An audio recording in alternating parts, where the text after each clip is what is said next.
ರಾತ್ರಿ ವೇಳೆ ಆಡುವ ಒಂದು ಆಟ ನಿಮಗೆ ಗೊತ್ತಿದೆನಾ? ಅದೇ ವಿಚ್ ಗೇಮ್. ಈ ಆಟದಲ್ಲಿ ನೀವು ಗೆದ್ದರೆ ಗೋಸ್ಟ್ ನಿಮಗೆ ಒಂದು ಸೀಕ್ರೆಟ್ ಹೇಳುತ್ತದೆ.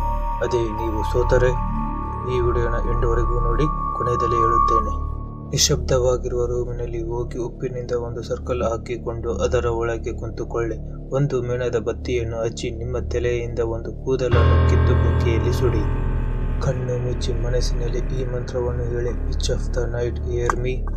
ಒಂದು ವೇಳೆ ನೀವು ಹಚ್ಚಿರುವಂಥ ಮೇಣದ ಬತ್ತಿ ಬೆಂಕಿ ನೀಲಿ ರಂಗದಲ್ಲಿ ಬದಲಾದರೆ ಆಗ ಆ ಗೋಸ್ಟ್ ಬಂದಂತೆ. ಆ ಕ್ಷಣದಲ್ಲಿ ನೀವು ಒಂದೇ ಒಂದು ಪ್ರಶ್ನೆಯನ್ನು ಕೇಳಬೇಕು. ಆಗ ಆ ಬೆಂಕಿ ಜೋರಾಗಿ ಉರಿದರೆ ಎಸ್ ಎಂದರ್ಥ, ಕಡಿಮೆ ಉರಿದರೆ ನೋ ಎಂದರ್ಥ. ಆದರೆ ಎಚ್ಚರಿಕೆ, ಚೆನ್ನಾಗಿ ಬೆಂಕಿ ಹಾರಿ ಹೋದರೆ ನಿಮ್ಮ ಮೇಲೆ ಕೋಪ ಬಂದಿದೆ ಎಂದರ್ಥ. ಆದರೆ ಯಾವುದೇ ಕ್ಷಣಕ್ಕೂ ಮಾತನಾಡಬೇಡಿ. ನಿಮ್ಮ ಬೆನ್ನ ಹಿಂದೆ ನಿಂತುಕೊಂಡು ಉಸಿರು ಎಳೆದ ಹಾಗೆ ಅನಿಸಿದರೆ ಯಾವುದೇ ಕಾರಣಕ್ಕೂ ಹಿಂದೆ ತಿರುಗಿ ನೋಡಬೇಡಿ. ಆ ಟೈಮಿನಲ್ಲಿ ನಿಮಗೆ ತುಂಬಾ ಭಯವಾದರೆ ಲೀವ್ ಮೀ ಇನ್ ಪೀಸ್ ನಿಮ್ಮ ಮನಸ್ಸಿನಲ್ಲಿ ಹೇಳಿಕೊಳ್ಳಿ. ಆಗ ಅಲ್ಲಿಂದ ಗೋಸ್ಟ್ ಹೋಗುತ್ತದೆ.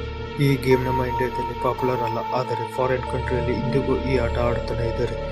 ಇಂತಹ ಇಂಟ್ರೆಸ್ಟಿಂಗ್ ಸ್ಟೋರಿಗಳಿಗಾಗಿ ನಮ್ಮ ಪೇಜ್ ಫಾಲೋ ಮಾಡಿ ಹಾಗೂ ಒಂದು ಲೈಕ್.